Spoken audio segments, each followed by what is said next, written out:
Le fleuve Niger constitue un des piliers économiques le plus important des 9 pays membres de l'autorité du bassin du Niger. Le bassin est peuplé d'environ 160 millions de personnes, dont 85% vivent en zone rurale où la sécurité alimentaire et le bien-être social dépendent directement des ressources naturelles. Sa gestion est assurée par l'autorité du bassin du Niger, qui est une organisation intergouvernementale chargée de promouvoir la coopération entre les États membres et de contribuer à l'amélioration des conditions de vie des populations du bassin par la gestion durable des ressources en eau et des écosystèmes associés. Mais voilà, depuis de nombreuses décennies, le fleuve Niger est confronté à des phénomènes de dégradation des ressources naturelles du bassin d'une ampleur inquiétante.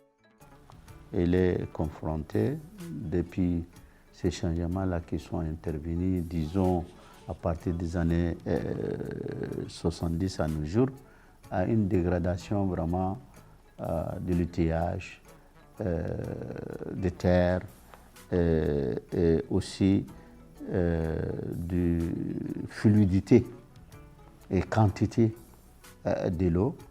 Et en plus, elle est affrontée aussi à d'autres difficultés supplémentaires qui sont la dégradation de la terre, la pression sur les ressources et aussi la démographie galopante.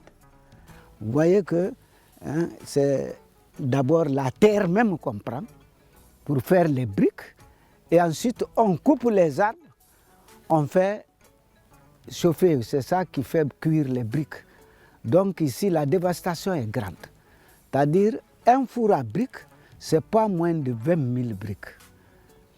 Qu'on coupe le bois au bord du Niger, qu'on mette le feu au bord du Niger et qu'on essaie de troubler complètement le lit de l'eau. Donc la plus petite averse sur le fleuve, il y a inondation. Les gens font des cultures maraîchères dans les lits majeurs du fleuve. Donc ils vont travailler le sol va s'ameublir. Donc pendant la crue, toute cette quantité de terre va combler le lit du fleuve. Ça, c'est un premier aspect d'ensablement. Le second aspect, les cultures qu'ils mettent ici, ils mettent des engrais chimiques, surtout les nitrates et les engrais phosphatés. Donc ces nitrates, en les mettant, les cultures ne vont pas les consommer.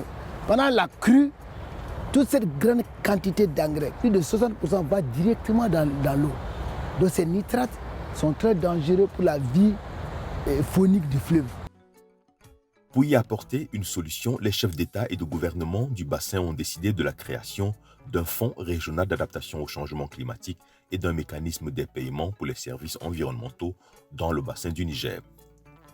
Le FRAC PSE a été donc identifié comme une solution endogène, autonome, innovante et durable pour la préservation et la pérennisation des ressources naturelles du bassin du Niger.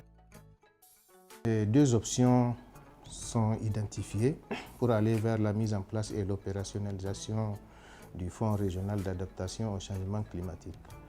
La première option, il s'agit d'aller vers une harmonisation des législations des pays et faire en sorte que chaque pays arrive à créer un fonds d'adaptation au changement climatique.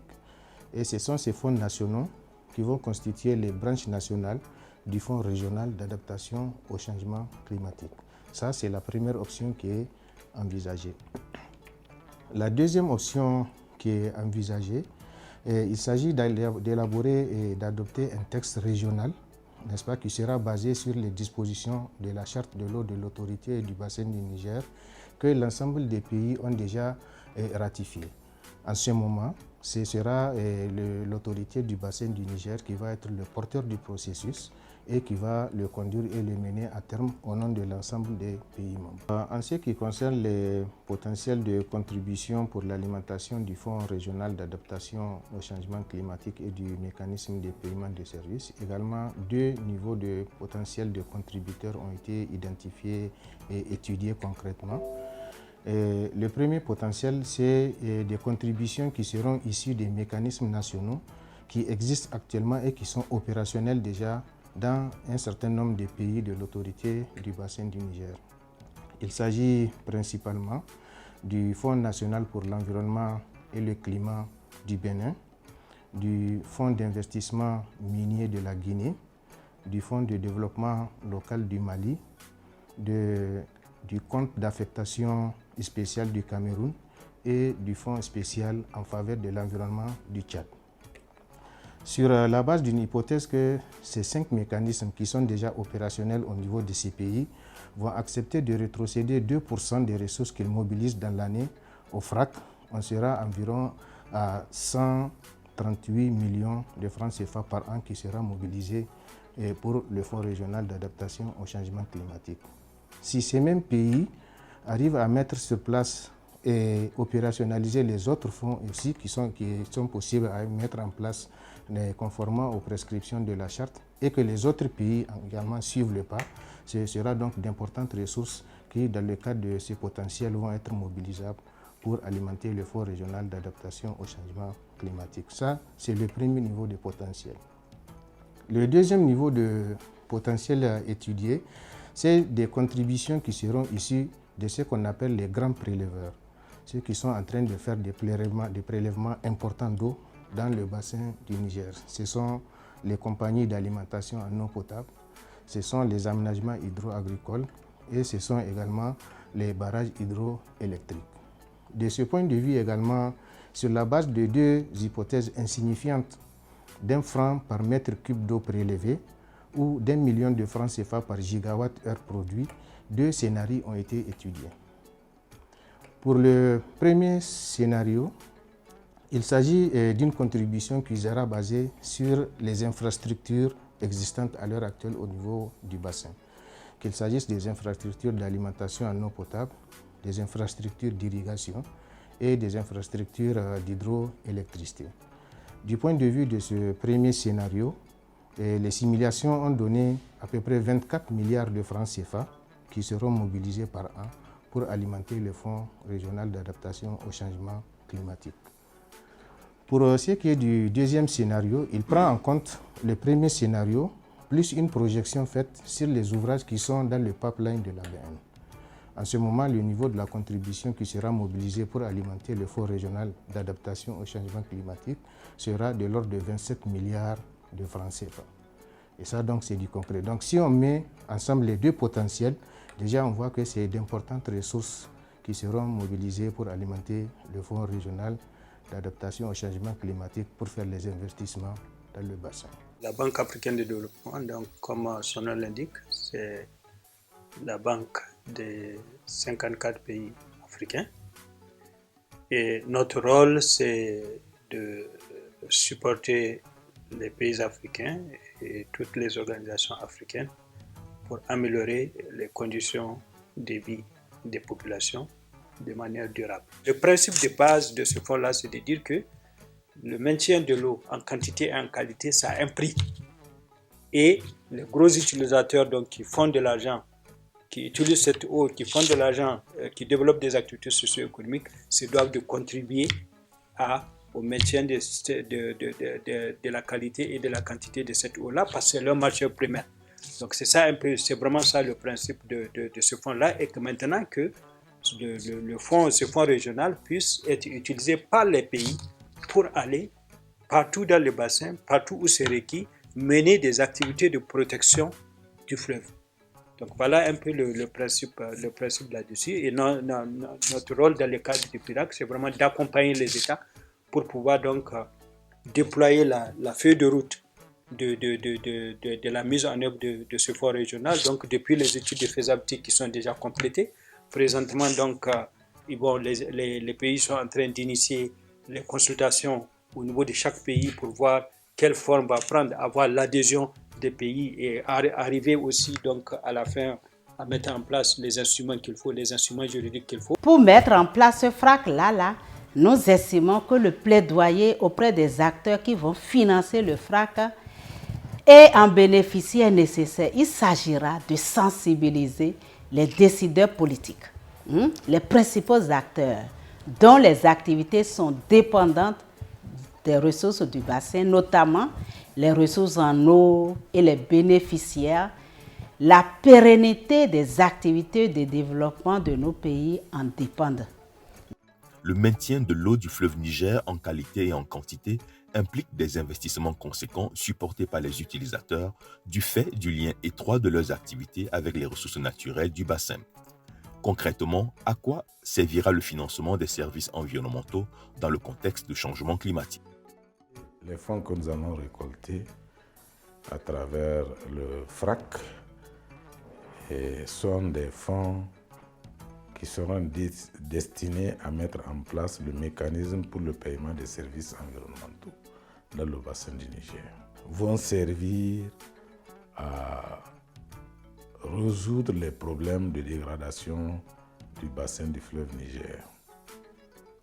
En fait, c'est pour restaurer les écosystèmes du bassin du Niger, pour rendre aussi bien ces écosystèmes résilients au changement climatique ainsi que les populations du bassin.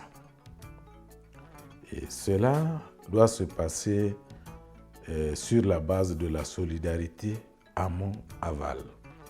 J'ai dit solidarité amont-aval parce que vous savez que quelqu'un qui est placé en amont, qui reçoit beaucoup d'eau, peut ériger des ouvrages hydrauliques de très grande taille, de grandes dimensions, pour pouvoir empêcher à ceux qui sont en aval d'avoir de l'eau.